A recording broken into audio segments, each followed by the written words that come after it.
구독, 알림 설정까지 부탁드립니다. 오늘도 우리 사는 이야기 찾아주셔서 감사합니다. 사연자분이 보내주신 이야기 시작해볼게요. 안녕하세요. 저는 홀로 아들을 키우는 아빠입니다. 아내는 오래전에 아이를 낳고 몸이 약해졌고 그렇게 세상을 떠났죠. 아내가 세상을 떠나고 나서 저는 정말 절망적이었고 아내를 따라서 죽고 싶었지만 아내가 세상에 남겨준 하나뿐인 아들을 위해서라도 그럴 수 없었습니다. 여보, 당신이 너무 보고 싶지만 이 땡땡이가 마치 당신이라 생각하면서 열심히 보살피고 키울게. 저는 열심히 하루하루 땡땡이를 키우면서 아내 곁으로 갈 날들을 기다렸습니다.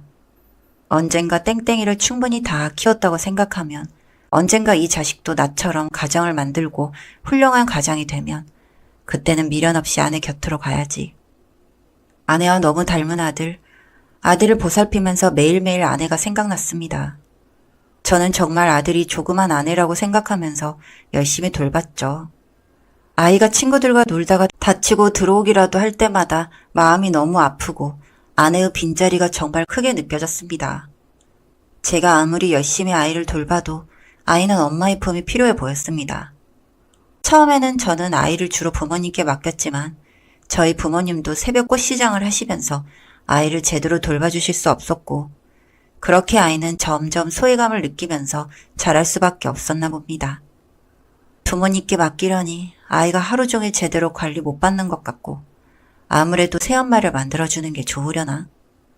새엄마를 만들어주는 게 좋겠다는 생각에 저는 소개를 받아서 이 여자 저 여자 만나봤습니다. 하지만 제가 몸이 아파서 헤어진 아내가 있고 아이도 있다는 말에 아무도 저를 제대로 만나려 하지 않았죠.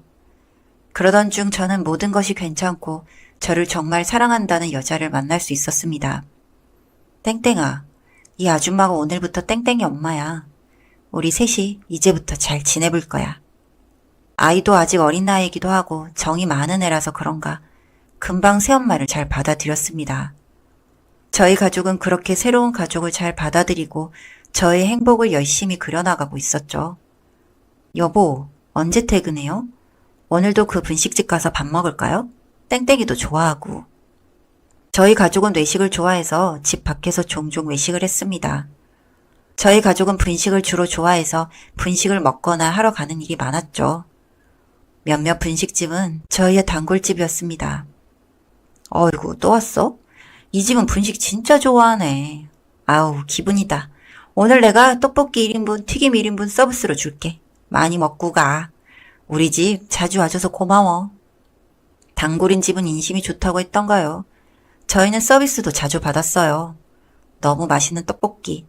저희 가족에게는 일주일에 한 번씩은 꼭 먹는 음식이 되었죠. 그리고 어느 날, 그날도 가족들과 같이 단골집 떡볶이를 먹으러 갔어요. 그리고 저는 얼굴이 정말 익숙한 여자 한 명을 보게 되었습니다. 저 여자 땡땡이랑 닮은 것 같다. 어떻게 저렇게 쌍둥이처럼 닮았지? 죽었다는 전 아내와 닮은 여자, 너무 소름 돋도록 닮은 그 여자는 죽은 아내와 목소리까지 닮아 있더라고요. 저는 제대로 떡볶이를 먹을 수 없었습니다. 아들과 지금 아내한테 티나지 않기 위해서 최대한 아무렇지도 않은 얼굴을 하면서 떡볶이를 먹었고 결국 그날 체하고 말았습니다. 여보, 갑자기 웬 체해요? 아까 혹시 너무 급하게 먹은 거 아니에요? 좀 급하게 먹는 것 같긴 했는데. 계속해서 좋지 않은 몸, 계속해서 나는 전 아내의 생각. 정말 죽을 것 같았고 기분이 좋지 않았습니다. 저는 결국 지금의 아내에게 오늘 있었던 일을 솔직하게 말했죠. 사실 오늘 그 분식집에서 죽은 전 아내를 굉장히 닮은 한 사람을 봤어. 너무 소름 끼치게 닮아서 나도 진짜 놀랐어. 목소리까지 닮았더라. 나 전 아내 정말 힘든 게 잊은 거 알잖아. 그런데 정말 소름 끼치게 닮은 사람이 눈앞에 나타나니까 정말 미칠 것 같았어. 근데 너랑 땡땡이한테는 티는 안 내고 싶고 그냥 꾸역꾸역 눈앞에 있는 떡볶이 먹었지. 저는 아내에게 계속해서 미안하다고 했고 아내는 그런 저를 말없이 안아주었습니다. 당신이 많이 신경 쓰이면 이제 그 집 말고 다른 집 가요. 그리고 죽었다는 사람이 어떻게 살아 돌아와요. 그냥 많이 닮은 여자일 거예요. 도플갱어 이런 말이 왜 있겠어요. 많이 닮았으니까 있는 말이지. 아내 말대로 저희는 다른 떡볶이집에 가게 되었습니다. 이 집도 저희가 좋아하고 자주 가던 집이라 저희는 맛있다고 자주 들렀죠. 하지만 저는 종종 원래 가던 그 떡볶이집이 생각났습니다. 오늘따라 그 집 생각나는데 전화해서 미리 포장해달라고 하고 픽업만 해올까? 하지만 절대 마주치고 싶지 않은 아내와 닮은 여자. 저는 전화해서 떡볶이를 미리 포장해달라 하고 퇴근할 때 그 떡볶이집에 갔습니다. 저 떡볶이 아까 포장한다고 전화드린 사람인데요.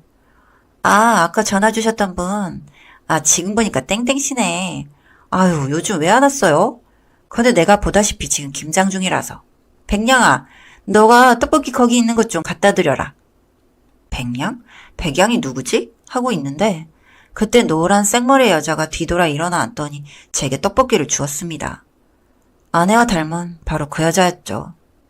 떡볶이 여기 있습니다. 맛있게 드세요. 하면서 해사하게 웃어주는데 저는 저와 연애 시절 자주자주 웃어주던 전 아내를 생각이 나서 너무 가슴이 아팠습니다. 저는 떡볶이를 제대로 받지 못하고 바닥에 떨어뜨렸죠. 그렇게 터져서 줄줄 흐르는 떡볶이를 보지도 못하고 돈도 제대로 건네주지 못하고 저는 떡볶이집을 뛰쳐나왔습니다. 저기요, 저기요. 저를 부르는 소리도 듣지 못하고 저는 빠르게 떡볶이집을 뛰쳐나왔고 계속해서 눈에서 눈물이 흘렀습니다. 땡땡아, 널 어떻게 잊었는데. 그리고 최대한 잊어보려고 새로운 사랑을 시작했는데 요즘 널 닮은 여자가 나타났다. 어떡하면 좋니? 나 너무 힘들다. 정말 빠르게 쏜살같이 뛰어와서 숨을 좀 고르는데 뒤에서 누군가가 제 어깨를 툭툭거렸어요.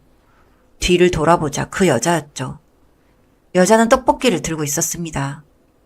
떡볶이 주인 아줌마가 꼭 갖다 주라고 하셔서요. 단골인데 아까 떨어뜨리셔서 터진 거 너무 아깝다고. 돈은 안 주셔도 돼요. 오랜만에 와주셔서 고맙다고 앞으로는 다시 자주 왔으면 좋겠다고 전해달라고 하셔요. 정말 몸짓, 말투, 행동 하나하나 전 아내와 너무 닮은 여자. 저는 떨리는 목소리로 여자에게 물어봤습니다. 혹시 전 땡땡씨라는 여자 알아요? 제 죽은 전 아내인데 너무 닮아서. 아, 내가 무슨 말을 하는 거지? 아, 죄송해요. 제 죽은 전 아내랑 너무 닮아서. 순간 저는 눈물을 흘리는 그 여자의 모습을 볼 수 있었어요. 그리고 그 여자가 하는 말을 듣자 저는 정말 당황할 수밖에 없었죠. 맞아, 나야 땡땡 아빠. 내 전 아내인데 원래 이름은 전 땡땡인데 지금은 왜 백땡땡이라는 이름을 가지고 있는 건지 모든 것이 혼란스러웠습니다. 저는 아내에게 제가 모르는 이야기가 있으면 해달라고 했죠. 아내의 말은 정말 놀라웠습니다. 사실 나 죽은 게 아니야. 땡땡이 낳고 바로 몸이 안 좋아지면서 나 계속 병원 신세를 지게 됐잖아. 당신 어머니께서 날 찾아오셨어. 그리고 6개월 이상 계속 병원에 있으면서 집도 가난한 거 본인 아들 계속 졸라대서 결혼시켜줬더니 병원비로 집 돈 다 야금야금 하냐면서 가망도 없는 거 더 볼 필요가 없다고 하셨어. 나는 그대로 있던 병원 강제 퇴원 당했지. 그래도 어찌어찌 내 친척분들 도움 덕분에 바로 다른 병원으로 옮길 수 있었는데 여보, 나 정말 죽을 뻔했어. 그래도 처음에는 당신 어머님이 많이 원망스러웠는데 지금은 시간이 많이 지났으니 그냥 무덤덤해. 난 그냥 이렇게 시간이 정말 많이 지났지만 당신과 재회했음에 감사해. 아내의 말을 정리하자면 아내는 죽은 게 아니었고 정말 많이 아파서 애를 낳고 한 10개월 정도 거의 1년 가까이 병원 중환자실에서 지내야 했던 아내. 그렇기 때문에 병원비가 많이 나왔고 아내의 집이 가난해 그 당시 저희 집에서 병원비를 주로 부담해줬는데 저희 어머니께서 돈 긁어먹는 제 아내가 싫어서 저에게는 죽었다고 말씀하시고 내쫓으신 거였습니다. 그럴 리가. 난 너 죽었다는 것도 다 들었고 빈소도 갔다 왔는데 내가 네 영정 앞에서 얼마나 울었는데. 나도 알고 있어요. 난 죽은 사람이 될 수밖에 없었지. 그 일이 있고 나서 정말 없는 사람처럼 개명도 하라고 해서 어머니 성으로 바꾸고 이름도 완전히 바꾸고 그렇게 다른 사람으로 살고 있는 거예요. 정말 너무 놀라운 이야기. 갑자기 2명의 아내가 생겨버린 저. 아내와는 죽었다고 처리되었고 바로 아내가 실종신고로 등록됐을 당시 아내 부모님 동의하에 이혼이 되었는데 사실상 두 명의 아내가 있는 것이니 저는 너무 혼란스러웠습니다. 지낼 곳도 없고 간신히 여기저기 돌아다니다가 제가 다니는 그 분식집에서 일을 하게 됐고 그 집 하숙집에서 살고 있다는 아내. 일단 아내의 존재를 지금의 아내에게 알려야 할 것 같아서 저는 아내를 집으로 데리고 왔습니다. 누구세요? 아들이 놀라서 말하더라고요. 저는 아들과 지금의 아내에게 모든 것을 설명해 주었습니다. 정말 놀란 것 같고 저에게 이거는 사기 결혼 아니냐고 할 것 같았던 지금의 아내. 하지만 지금의 아내는 저의 걱정과는 달리 정말 착한 사람이었습니다. 저도 지금 이 상황이 정말 당황스럽지만 땡땡 씨는 이미 저희 두 사람을 예전부터 사랑하고 있었던 거잖아요. 원래라면 원래 계속 부부인 두 사람 사이에 제가 끼어든 거고 그리고 원래 땡땡의 엄마도 땡땡 씨 당신이고 이렇게요. 땡땡 씨 당신은 남편 집에 남편과 접촉하고 있다는 사실이 밝혀지면 안 되니까 남편이랑 아이를 자주 만나는 것까지만 될 것 같아요. 그리고 내가 갑자기 이혼하면 이상하니까 나는 계속 이 집에 있을 거예요. 내가 이 집을 나가고 두 사람이 살림을 차리면 좋겠지만 시댁에 들켜봤자 우리 다 좋을 게 없으니까요. 너무 착한 아내. 저는 이날 뒤로 원래 아내하고도 많이 만날 수 있었고 새 아내하고도 사랑을 계속해 나갈 수 있었어요. 정말 미친놈 같겠지만 모든 것을 수용하고 이해해준 새 아내. 새 아내에게 오늘도 정말 고마운 것 같습니다. 저는 오늘도 죽은 줄 알았지만 살아 돌아온 아내와 그동안 못다 만들었던 우리의 추억을 만들어가고 있습니다. 사연은 여기까지였고요. 우리 사는 이야기 시청해주셔서 감사합니다.